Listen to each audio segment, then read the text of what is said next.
Hi అండి, అందరు ఎలా ఉన్నారు? బాగున్నారు. ఇప్పుడు నేనైతే మీకు నువ్వుల లడ్డు ఎలా చేయాలో చూపిస్తున్నాను. సాఫ్ట్గా పిల్లలు ఇష్టంగా తినే విధంగా ఎలా చేయాలో చూపిస్తాను.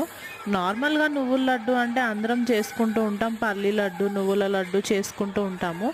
బట్ ఎప్పుడు చేసే విధంగా కాకుండా ఇలా చేసాము అంటే పిల్లలకి కొంచెం సాఫ్ట్గా ఇష్టంగా తింటారు. గట్టిగా ఉంటే పాకం లడ్డూలు పిల్లలు తినలేరు కదండి, మనమైతే తినగలము. సో ఎలా చేయాలో ప్రాసెస్ చెప్తాను. ఫస్ట్ అయితే స్టవ్ వెలిగించుకొని ప్యాన్ పెట్టుకొని దాంట్లో నువ్వులు వేసుకొని ఫ్రై చేసుకోవాలి. ఫస్ట్ అయితే స్టవ్ వెలిగించుకొని ప్యాన్ పెట్టుకొని దాంట్లో నువ్వులు వేసుకొని ఫ్రై చేసుకోవాలి. నువ్వులు అనేవి ఎక్కువగా ఫ్రై చేయొద్దండి, ఎందుకంటే అవి ఎక్కువ ఫ్రై చేస్తే చేదొస్తుందని మనందరికీ తెలుసు.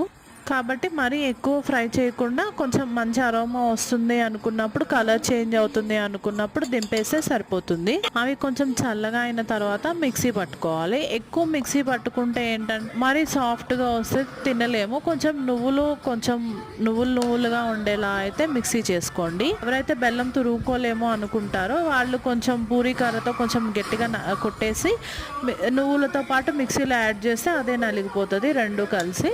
దాంట్లో కొంచెం నెయ్యి వేసుకొని కలిపేసుకొని లడ్డూలా ప్రిపేర్ చేసుకోవాలి. పిల్లలకు ఒకసారి ఇచ్చి చూడండి, మీరు కూడా చాలా ఇష్టంగా తింటారు. నేనైతే మా పిల్లలకి ఖాళీగా ఉన్నప్పుడల్లా ఇలాగే స్నాక్స్ చేసిస్తూ ఉంటానండి. హోమ్ మేడ్ స్నాక్సే చేస్తాను ఎక్కువ.